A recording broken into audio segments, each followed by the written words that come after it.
Welcome to Night Shadows. I'm Stewart Best, where the paranormal is normal, where that which you thought you knew, you didn't, and where the future can be known if you know exactly where to look. Well, good evening, everyone. Thanks for tuning in and listening. And we have Larry on his mountaintop with his spyglasses on. He's an informant. He's not spying, are you, Larry? Not as much as they do in Washington, D.C. Oh, they don't spy there either. They just simply inform. I don't know. Here's your headline that you put on your blog. Trump erupts. Furious president rages at the criminal deep state. And Clapper amid reports of FBI spied on Trump. You want to fill us in a little bit more? This is almost comical if it wasn't so serious about what's really going on. It's very interesting. And, of course, today, after this headline broke and talking about Trump erupting, he also began to use the term Spygate.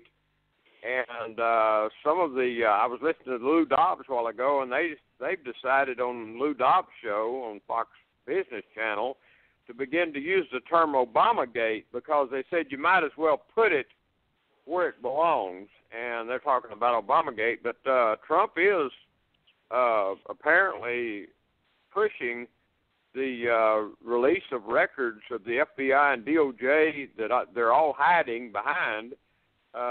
That would involve spies or moles or embeds within the Trump campaign. And this is very interesting. And as a matter of fact, Clapper and I think Brennan basically have said, yeah, of course we did. So, and some of the experts are saying this is the greatest political abuse of government power ever in the history of America, and they can't say Obama. Yeah, I've noticed that. Obama never, there may be a good reason for it. I know a lot of people think Obama's all done and gone. I'm not one of them. He's running behind the scenes with his handler, Valerie Jarrett, and all the rest of them. And I have to say once again, I don't see any of them being indicted. I don't see any grand juries. All I hear is rhetoric. Boy, this is, every night you tune in like Hannity or whatever, and, tomorrow, boy, there's going to be this bombshell, and then the next day is going to be another bombshell. But all the bombs seem to be hitting in the far-off desert. They don't seem to be doing any damage to the people that really already ought to be in prison camps. So I don't know. Exactly. What do you think? Well, I think lately the only bombshell that and I'll just have to say, Democrats and Republicans, the deep state, the left, the communist coup that's going on in America, the only bombshell they actually want to acknowledge is the absolute removal or impeachment of Donald Trump from the office of the president, where they can get on with their New World Order agenda and bring America down. Yeah, I don't think there's any question that Trump is a kind of a stonewall against what he's thrown a monkey wrench into their machine. And I believe this is of the Lord, that the timing is going to work out exactly as the Lord wants. And, I think it's in the book of Enoch, or maybe in the Dead Sea Scrolls. But anyway, they said, I think it's Enoch, actually, that our calendars are off, and we don't really know the true date, which would mean then we don't know the Lord's total calendar, which in turn may be why he gave us events to look at, because our timing would be off. And, we have some signs in the cosmos that have not occurred according to the book of Enoch, one of them being the moon leaving its course, and that probably has to do with the passage of the destroyer, which would interrupt the orbits. of probably not only the Earth but of the Moon and any other planet it came next to or by. So with all that being said, maybe we don't know exactly where we are, but we certainly know we're awful close. Another headline you've got here is Saudi Arabian Crown Prince Salman. By the way, this is from Larry's blog. Has he been assassinated, or is he hiding out? He hasn't been seen in public since the explosion and gunfire report at the Royal Palace on April 21st. What do you think is going on there, Larry? Well, I'm not really sure. We've been monitoring it. You know, you and I talked about this when it first happened. Yes. We actually were the first, I guess, almost to report the possible assassination attempt or attack on the Royal Palace. And if you'll remember, the wording from that was Saudi Arabia basically went totally dark. You heard no more basically out of the king or the crown prince, Salman. And remember, the only thing that they would give notice to was they evacuated the king from the Royal Palace to a nearby Air Force base, Saudi Air Force base, for protection. So that tells you something was going on. And at the same time, the article, and that matter of fact, this is actually a Drudge Report headline. This is not in some hid-out blog somewhere. This is really upfront news. They're just not reporting it. Mainstream media won't report it. But it says basically the question is Saudi Arabian Crown Prince, who was so busy and involved in the government of Saudi Arabia and the whole Middle East, Salman, and they claim that they believe possibly he was assassinated or he's in hiding, and either one could be very true. But it is telling, and we've noted that, and on a regular program recently we've mentioned that no one has seen Salman in public since that apparent attack or whatever occurred at the Royal Palace. So this is a quandary. I haven't heard a word out of Sandeo, who was watching him. Personally, and this is just my personal feelings, you know, it's possible he was wounded in this attempt, but my feelings is he's probably going to come back.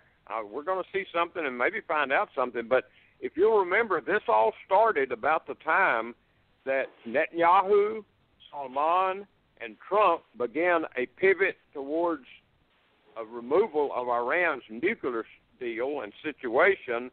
And I told you, if you remember on one of the programs, I said they would love to kill all three of those. Well, you may remember, too, that the Las Vegas shooting, they think, was a cover for an attempted assassination of the prince. He was photographed not in his normal dress, but in a standard dress, being escorted out of the hotel right around the time that shooting began. And there were rumors at that point in time, and I think we reported on it back then, that this may have been an assassination attempt on him at that point. I mean, he has done some things that the royal family, or at least part of the royal family, has not necessarily been too happy with, like rounding up a good share of them and fleecing them of their dollars. Probably did not go over too well. And there may well have been an assassination attempt on him, a second one, because they didn't get him the first time. Yeah, you're exactly right, Stewart. Yeah, what you said was exactly right. Something happened at that Las Vegas shooting, and he was there, by the way. Yes, he was. And what's also interesting, you talked about rounding up of some of the royal family that was involved in other things. You know, one of the things that really was a pivot point, I guess, for him, for Salman, was he supported Netanyahu in Israel and the Jerusalem embassy for the U.S., and that's not popular in the Arab world. No, I'm sure that even the king was not too happy about that, because there has been a lot of friction there. But what was amazing to me was when Trump was there, how they treated him like he was a messiah almost, and they cleared a way for him to fly direct over to Jerusalem. So there was a, what do you call it, deference to Trump and to Israel to allow that to happen. And maybe the prince decided, well, okay, if they're going to do that, maybe they'd really like to have some sort of a peace agreement. And he has been kind of the tip of the spear on that as far as I know, behind the scenes. He and Kushner, Trump, and Bibi. Is that right? As far as I know? That's exact. Yeah, you're exactly right, Stewart. He has been the tip of the spear. Salman has been working to bring this peace agreement forward, and Trump is next month, June, which is only days away, going to present the new Middle East, and hopefully Salman will show up in that. I'm assuming he's still around, but remember Salman was one that Standeo said, you better keep your eyes on this guy. Yes. Yeah, he's a very interesting character. He's not very old, but he's extremely powerful. And we do have, there's a lot of argument over this so-called peace agreement, and that's to be made with many by whoever the Antichrist is. And we'll just have to wait and see how that works out. It's supposed to be a 7-year agreement. Now, the Oslo Accords, which may be brought up if everything else fails, was a 2-year and 5-year agreement.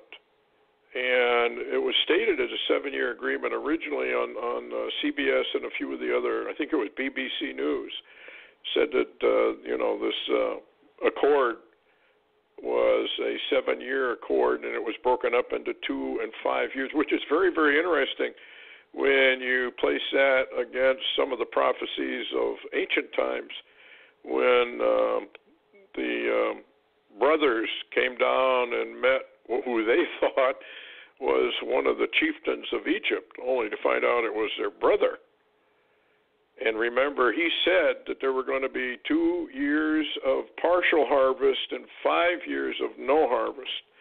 And if there's a repeat to Joseph's 7 years, and it's going to repeat itself with this agreement coming into the fore, we're in for some trouble. And I just read an article where it says that drought in the United States is now getting worse and worse, and it's drying up rivers and streams, and that's exactly what Jeremiah prophesied against the United States of Babylon. So, yeah, all of this is tying together. It's just very, very interesting how that's working out. And here's another headline. Netanyahu says, and this is from your blog too, says the Israeli Air Force plays a crucial role in preventing the Iranian nuclear weapons in the Middle East. I kind of looked at that as a warning of preventing Iranian nuclear weapons. Isn't that sort of a warning? Well, that our Air Force is going to stop you if you think you're going to do it? I think you're exactly right. This is a warning towards Iran. And another report from File that dovetails right into that statement that Netanyahu just made that you read is a report, Israeli F-35 stealth planes used for the first time in the Middle East attack. And it is reported that I know a lot of people thought Israel had 2. It's now coming out that Israel has at least 9 active F-35 stealth planes involved in Syria. And, you absolutely have to say Trump did it because Obama refused to give them to him. Yes, I remember that. And here's another headline. Israel warns Damascus not to use their air defenses against Israeli jets inside Syria. That's kind of, how do I want to word this? Isn't that kind of arrogant to tell the person that you're invading, don't try and shoot us down? I mean, I can understand Israel's point of view because they're just going to hammer them if they do. Yeah, well, I think what that is just a preemptive notice that if you use your anti-aircraft accessories, so to speak, we're going to take them out. In other words, they're going to destroy all of them. And they've also, Netanyahu has also delivered a personal message to Putin and told him, don't fire on Israeli aircraft. Do not use your Russian, missile systems to fire on any Israeli aircraft, because we're going to take Iran and Hezbollah completely off the chart, in Syria. And I found out that recently, reading in the background, that Iran and Hezbollah were told by Putin to leave Syria, and they are now refusing to go. And not only that, Stewart, there's a new report out today in DevProfile that claims that the large massing of Syrian and Hezbollah troops that are backed by Iran on Jordan's border, and it's a possible U.S.-Israeli concern because Jordan is in peace right now with Israel, and that would be put them also on Israel's border. Well, and I know that sooner or later this whole thing's going to go. I mean, we have Isaiah 17, we have Daniel chapter 8, and some even refer to chapter 11 in Daniel, and we also have Ezekiel 38, 39. We know all of that has to take place. So it's just a question of, I guess, the maneuvers and the rhetoric. All we can do is watch. But hey, I was going to tell you. Yeah, go ahead. I was just going to mention something before we forget it. I don't know if you saw it on my blog, but the U.S. ambassador to Israel, David Friedman, recently was on TV there at a reception in Jerusalem, and guess what's in front of him? If you can see it on my blog, it's a Jerusalem picture with an Israeli temple on the mount. It's actually, there's no Dome of the Rock there anymore. It's been replaced by an Israeli temple. That's going to really stir them up. I mean, there's nothing like being an agitator, and they're good at that. But, of course, God is the greatest of all agitators because nobody likes what he does. So he's got basically the entire human race in full rebellion against him. And like he says, well, you guys really think you're going to stop me? I don't think so. So anyway, it's kind of humorous in a way how humanity really does think that they can either outsmart or ignore or just be totally rebellious and there is no consequence to it. But here we are, and there is a consequence to it. Yeah, and by the way, go ahead. Yeah, go ahead. No, I was just going to mention and get your comment because of recent threats from Iran to take out the government of Israel. Netanyahu has now ordered all security cabinet and meetings and sessions to an underground facility in Jerusalem. He's moved the meetings from Tel Aviv to underground facilities in Jerusalem, and also at the same time, mainstream media is not reporting, but the Palestinians did breach the Israeli border fence with Gaza and destroyed an Israeli outpost there and began to fire machine guns at Israeli traffic, and an Israeli tank took them out. So this is growing by the day, and of course we all know the one pulling the strings is Iran. Yeah, and here is this came from Hal Turner. And I don't know how you vet it, but I think this one you probably can. Iran, the next war, he said on Tuesday, May 22nd, the U.S. House of Representatives began discussing an authorization for the use of military force against Iran, while the rest of the country was distracted by porn star Stormy Daniels. That name, Stormy and Daniel, I don't think that's by accident. I think that is the way the Lord works to warn us of something. And the antics of her lawyer, Congress began very quietly moving towards war. I thought that was kind of interesting.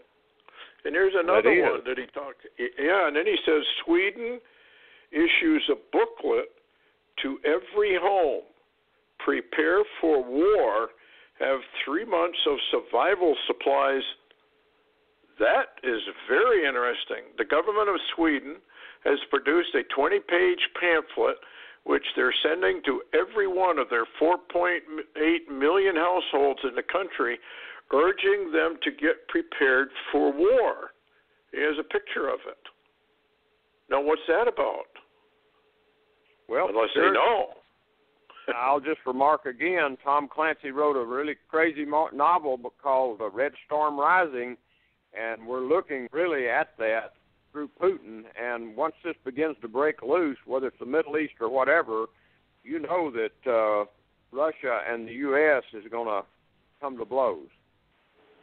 Here's another remark from Pompeo. U.S. will crush Iranian military proxies around the world. Boy, if that isn't kind of like the hammer of the whole earth, as U.S. Babylon is called in the scriptures. We're going to pound everybody. And Pompeo talks like that, and they're worried about John Bolton. Yeah, they're all in concert together, I think, really. Here's another one we should get into earth changes. Seismic alert, siren sounding Mexico City. 5.2 quake arrives. Did you hear? I'm sure you heard about that one. Yeah, as a matter of fact, Hawaii, we'll just mention that real quick. The eruptions are increasing, the swarms are increasing, the lava's increasing, the vents of the volcano are growing, and they're now warning everybody to get off that island. So, that's the latest. Yeah, Stan Turner, or whatever he calls himself, Hawaii finally admits, this is what he claims, sea cliffs collapse danger, tsunami danger for San Diego, L.A., San Francisco, and Vancouver. He says the website was among the very first, this website, he's talking about his own, Hal Turner, began warning folks in Hawaii and on the west coast of North America that a portion of Hawaii's southern coastline was in danger of collapsing into the ocean from the ongoing eruption in Kilauea volcano. If such a collapse were to take place, it would cause a Pacific-wide tsunami, waves at least 99 feet tall, plowing into San Diego, L.A., San Francisco, Vancouver, British Columbia, Canada, 4 to 5 hours after such a collapse were to take place. But Stan did say, or Holly said, that where he's talking about is actually a place where it is starting to move, I guess. Yeah, the information seems accurate from the GPS sensors that there's movement on that side of the island, and the ground seems to be moving in the direction of the water. So that's all it's got to do is finally give way, and it goes down, and that can cause the tsunami, as they're saying. Yeah. Fears of a tsunami, another headline for U.S. West Coast as erupting Hawaii volcano fractures massive unstable landmass. And I do remember that Stan said that entire island, if I recall him right, was very unstable. Well, he did, sir. He talked about the foundation of that entire island is porous because of it's all built on volcano. And he said that if that ever begins to break and shake, that it could literally implode. Yeah, I have a friend of mine who's a mountaineer, and he's climbed Mount Rainier many, many times. And what they do is in the wintertime when they climb it, if they get bad weather, they go into the lava tubes that are on top of the mountain, and they know where they are, so they just go in there and hide until the storm's over, and then they come back out. But what he said was when you get in there, the whole mountain is basically corrupted and very weak, and it wouldn't take much for the whole thing to just implode or be blown off by an eruption. We got a few minutes. I want to get into this latest Barry's latest code. Have you got that in front of you by any chance? Well, I do, and it's also on my blog if anybody wanted to look at it or click on it. While I posted it today on the bottom of my blog. It's very interesting, absolutely, and we'll get more into it on Friday. Yeah. But we don't have time for a lot, but it's actually 3 codes he's ran, 3 matrix. But basically it's quantum entanglement, and the Torah's author. And he began it May the 22nd, and it's under construction. Now, what's interesting, he's claiming quantum entanglement enables particles to affect each other instantaneously across any distance. And he's referring to the fact that, from what I can read, he's done studies on the error of time and how to reverse it. And these codes are incredible. Let me read you the wordings of this number 1 code. It's entanglement, number 2, quantum, number 3, time, number 4, in light, number 5, tachyon, number 6, reverser, number 7, tumen, number 8 is a phrase that says, and remove from me. Number 9 is a phrase that adds only this death. In other words, and remove from me only this death. And number 10, Ark of the Covenant. Number 11, computer. Number 12, energy. And he is saying that it's very possible that this reversal of time, the Torah code talks about, and it ties in resurrection and the ability for a resurrection involving time. And, I got to thinking, Stewart, and I'd like your opinion on this. Here I am in a 71 or almost 72-year-old body that's kind of wore out, but is it, and I think of myself in the past when I was like 20 to 30 years old and doing a lot better as being like a figment of my imagination, but Stewart, in the whole timeline, is Larry Taylor at 71 looking backwards? Is Larry Taylor at 20 or 30 still there? Well, I think it is. Personally, I believe that the past, present, future are all still present, if that makes any sense to anybody. There are a few remarks that the Lord made, and I've always thought of time, one of the easiest ways to think about it is it's a wagon wheel, and eternity is in the hub of the wagon wheel, and the edge of the wheel is the time-space tube, if you want to call it a tube. And our universe sits in there, or our multiverse sits in that tube. And what's kind of interesting is that he could expand in all directions instantaneously and pick up everybody from the time of Adam and Eve all the way through in a split instant and collect everybody. Yeah, and there are some remarks that he does make. Yeah, go ahead. Go ahead. Yeah, let me read this real quick, the second one. I know we're out of time almost, but it's called Secret of Resurrection. And there's 8. Let me read them. 1, return to shadow. Number 2, Hezekiah. Number 3, Isaiah. Number 4, the number of years. Number 5, like the days. Number 6, backward. Number 7, resurrection. Number 8, quantum. Well, yeah, we don't even know anything about how he's constructed time and space. We don't even know if we're a holographic or not. We don't really know anything about what space is, and we really don't even know what time is. Yeah. So, yeah, kind of interesting. Any final words before we shut her off here? Well, we just got to keep our eyes open and be aware, and I would tell people, really consider, because the way things are going, I've not seen a number of prophecies lately, too, indicating that people need to have their families prepared for some really rough days ahead, and I think people need to understand that. Yeah, they should probably follow the Sweden model. And, folks, a few cans in your pantry aren't going to do it. And 3 months might not even be enough time. So get ready, and of course you got to have water, you got to have light, you got to have shelter, and you got to have food. Those are the essentials, and you don't have to spend a fortune on it. In fact, I produced on one of the, or maybe 2 or 3 of the prophetic insiders. I went into how you can prep for virtually nothing. You just have to figure out how to do it, and we outlined it all. But anyway. Thanks, everybody, for listening again, and we'll set up something for Friday night a lot bigger. We can get into some of this time space. Thanks a lot, Larry, for coming on. Appreciate your time and efforts to enlighten all of us, and we'll see everybody on Friday if the Lord is willing, and we certainly hope he is. So good night, everyone. Take it easy. Heads up.